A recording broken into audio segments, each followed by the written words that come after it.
What's up, y'all, man? Today we're going to be checking out the most lethal fighter jet ever built, the F-22 Raptor. Righty. Now, we've heard this mentioned in other videos, but it's time that we dedicate a video to it. The one and only. I watched that F-15, man, the F-15 Eagle, bro. That was so sick, man. So now I want to see what this F-22 is about. I've heard crazy things, lethal things. Let's go, man.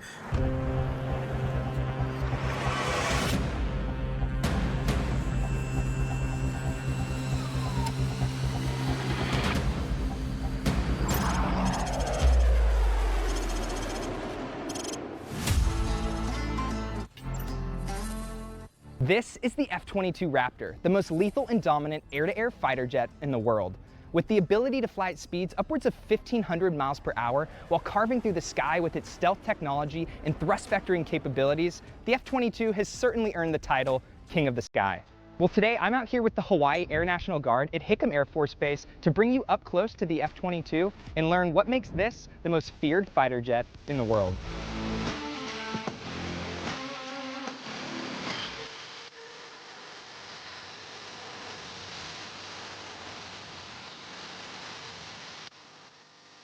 Hi, Captain Pete Watt Van Rubink, F-22 pilot with the Hawaii Air National Guard out here at Hickam Air Force Base, Hawaii.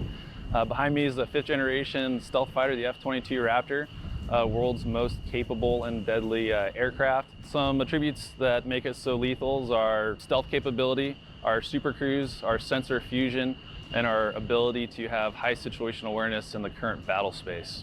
So let's break that down. When it comes to stealth capability, the F-22 is coated with radar-absorbing paint called LO, which stands for low observability. This is what allows the F-22 to remain virtually undetected on enemy radar, and by the time it might finally show up, well, it's usually too late. The F-22 is an air dominance fighter, meaning it was designed to outperform and outmaneuver anything in the sky. It's capable of flying twice the speed of sound, up to 60,000 feet high, and is extremely maneuverable. The Raptor comes with two Pratt & Whitney F-119 turbofan engines that each produce 35,000 pounds of thrust. These engines allow the F-22 to maintain supercruise, a term used to describe the ability to fly supersonic without using afterburner. The pilot also has the ability to control the direction of the thrust up and down by roughly 20 degrees in what's called thrust vectoring. This is what allows the F-22 to perform some absolutely ridiculous maneuvers that almost seem to defy the laws of physics themselves. Wow, when it I comes never to knew about munitions, that. the F-22 can carry 6 AIM-120 radar missiles as well as 2 Sidewinder heat-seeking missiles. It also comes with a 6-barrel Gatling gun which can fire 6,000 rounds per minute. It's an absolutely fascinating aircraft, and here at the Hawaii Air National Guard, the units are comprised of both active duty and traditional guardsmen, a concept called total force integration, which was designed to create an even more effective and efficient air force. The Hawaiian Raptors are a total force integration unit, and the Air National Guard is the lead. We have an active associate here, which means that there's 2 fighter squadrons here, with the Air National Guard making up 1 fighter squadron and the active duty making up the other fighter squadron. Okay. Yo, the thrust moving is some sick stuff, man. That's nuts.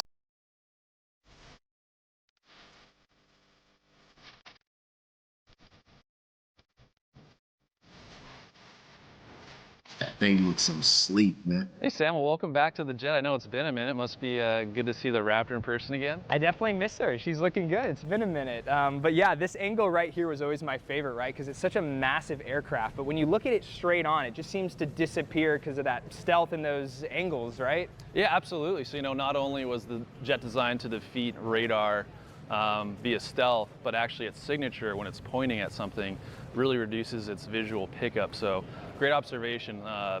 When we're pointing at something, it's really difficult to pick us up visually. Yeah, well, I know I've seen it before, but I definitely want to give the viewers a chance to get up close and take a look at this thing. So let's do a walk around and go to the first stop. Perfect, sounds good. So this is the office space, I guess you could call it, for the F-22. So as you can see, it's a single-seat fighter, no 2-seaters ever built. So for your first flight in the Raptor, it's no kidding a solo. With a national asset, so a huge responsibility, but it's a tremendous airplane to fly.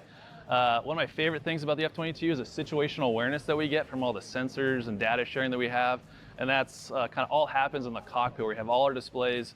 All that data information is processed to make it very user-friendly, so we have tremendous amount of situational awareness in the battle space. Must be one of the best offices in the world, right? And It's not a bad view. I am just so bummed it's only a single seater, because this is the one aircraft I would love to experience what it's like to pull 9Gs in. So I'll just have to take your word for it. Absolutely, 9G, it's a monster. It's got 70,000 pounds of thrust with two Pratt Whitney F-119-11 engines, so it is absolutely a beast to fly, a lot of fun, a lot of power. Goes where you want it to go, does what you want it to do. Hey Sam, for our tools, we got everything stored internally to help reduce our radar cross section. So we've got two AIM-9s, those are IR, kind of within visual range, short range missiles. In the main weapon bay, we've got 6 AIM-120s. Those are thinking medium range type missiles, radar missiles where you're shooting beyond visual range. And then right up here, we've got the gun. It's a 20 mic 6-barrel Vulcan cannon over there. We do have the ability to do air to ground stuff in which we can carry 2x JDAMs or 8x small diameter bombs, but really the bread and butter of the F-22 is gonna be our missiles and our bullets. Now, when it comes to the F-22's weapon systems, the technology from Raytheon is what supplies the Raptor with the munitions it needs. In fact, it was the F-22 that was recently called upon to blast a Chinese surveillance balloon and several other high-altitude objects right out of the sky, using Raytheon's AIM-9X air-to-air missile. But to be on the leading edge of defense technology, you have to continue innovating, and that's exactly what Raytheon has done. They're working on a trio of effectors across multiple platforms, including the F-35, F-15, and F-18, with the AIM-120 AMRAAM leading the way. With the form, fit, function refresh, and software upgrades, the AIM-120 D3 and C8 are like a whole new AMRAAM, with longer range and more capabilities than ever before. When it comes to air-to-ground, Raytheon has the Stormbreaker Smart Weapon, a network-enabled weapon with a tri-mode seeker that can fly more than 45 miles to strike mobile targets even in the worst weather conditions. This reduces the amount of time aircrews are having to spend in harm's way.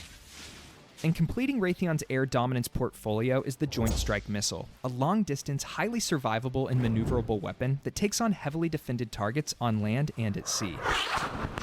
With the JSM, Top Gun Maverick would have been a much shorter movie, as a Joint Strike Missile could have navigated the entire mission, firing from far away. Yo, shout out to that movie, man. You know what's crazy, bro? That's actually the first movie I've seen by Tom Cruise, bro. And actually it's still the only one that I've seen, and I didn't even mean to see it. Like I got there and it caught my eye, and I was like, yeah, let me check this out, bro. And that's really like one of the first introductions to the jets and stuff that I got. You know what I'm saying? Like, was that movie? Like, and now I'm seeing stuff like this, and he's saying that that the movie would have even been shorter. You wouldn't even have to get that close, and that just puts into perspective just how amazing this thing is, bro. And now he's describing new stuff that they're about to get. I mean, that's crazy, man. That's absolutely nuts, man. Missile could have navigated the entire mission, firing from far away. It's no secret that Raytheon works on some incredible technology, and if this is something that interests you, they're hiring across their entire company. I've left a link in the description below where you can go to learn more about career opportunities and how to apply. And a huge thanks to Raytheon for making epic videos like this possible. That's sick. Welcome to the rear of the F-22. We've got two Pratt Whitney F-119 engines capable of producing 35,000 pounds of thrust apiece, so that's 70,000 pounds of thrust. Super capable engines, very reliable. We're a Mach 2 type airplane that can get us up to about 60,000 feet.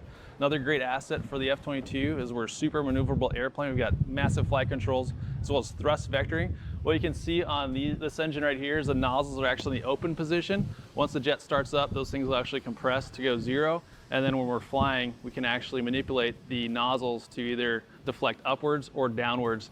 And what that helps us do is just makes us very maneuverable when we're doing BFM, basic fighter maneuvers, so thinking within visual range, dogfighting type stuff. So it gives us a great platform to be highly maneuverable and then highly lethal. All right, Watt, one of my favorite parts of the F-22 is just how massive these flight control surfaces are. Can you talk a little bit about what these things are able to allow the F-22 to do? Sure, absolutely, Sam. So like you said, flight controls are massive. The horizontal stabs are actually about the size of an F-16 wing. Yeah. They're center point pivot, so we get insane maneuverability off of the horizontal stabs. Another really cool thing about the F-22 is it's fly-by-wire. So for other pilots out there on the traditional Cessna, Pipers, when you do left pedal, that's going to command left rudder. But on this airplane, it'll actually send out the core processor, and the airplane will actually determine what flight controls to manipulate to best solve that pilot's request input. So absolutely optimizes maneuverability and just makes it a very easy, smooth airplane to fly. It really is like flying a futuristic spaceship, isn't it? Oh, absolutely. It's an amazing airplane. Just looking at it, it looks like it's not from this world. So now that you've had the chance to look at the F-22 up close, I say we head inside the squadron to see where the pilots gear up and mission plan before every flight. But it's also more than just the pilot in the jet. Inside this squadron are hundreds of airmen from all different types of career fields who come together to help accomplish the mission.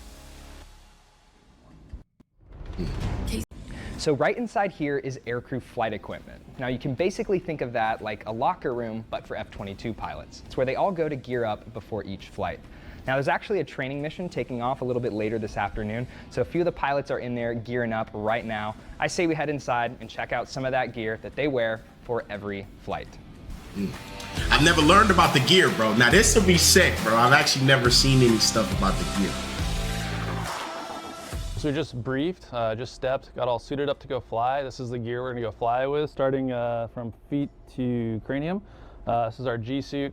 This hose connects us to the jet. Once we're under G, this will actually inflate their little bladders in here, which help from blood pooling at our lower extremities, which helps keep us conscious. The F-22 is a 9G airplane, so definitely need every advantage to optimize the envelope of the F-22.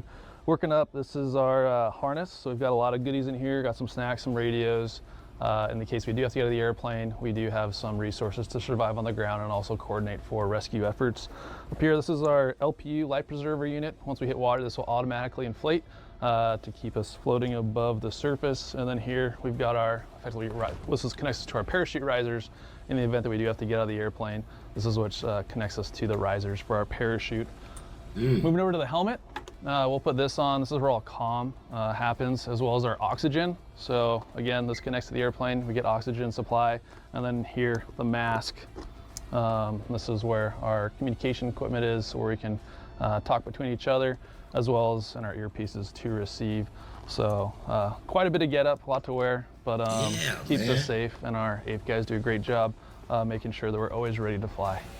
Okay, now that's got me curious about the blood pooling thing. I actually never heard anything about that or never knew about that. Now, I knew that G's, if you're moving at a certain speed, obviously will have an effect on you and you could pass out. The basic stuff, you know, but I never learned, like, you know, like when you dive and stuff like that, I guess if you dive low too fast, the pressure, you can die from that as well. So now I'm learning in the air, they got blood pooling. And if you're moving too fast with the G's, you could have blood pooling. Bro, I've never heard of that, man. So it's actually crazy that humans are now doing things so crazy and so away from our biological base that now we have different things like that to compensate for it, which is awesome.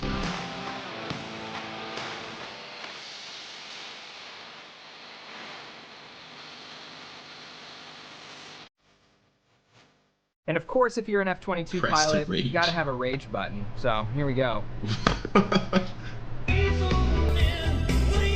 Hey, yeah.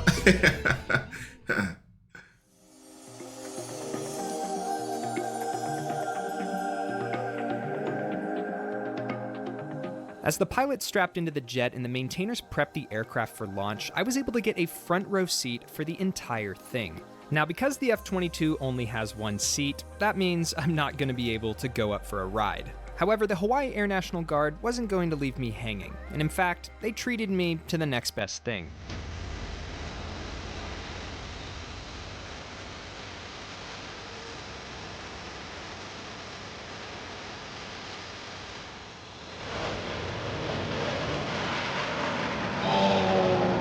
Man. 90, look at that, man. That's so fire, bro.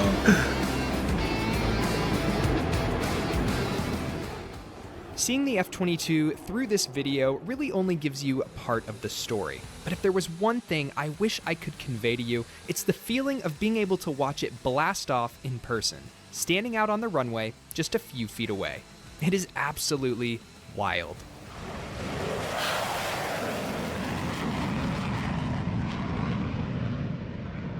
Wow, bro.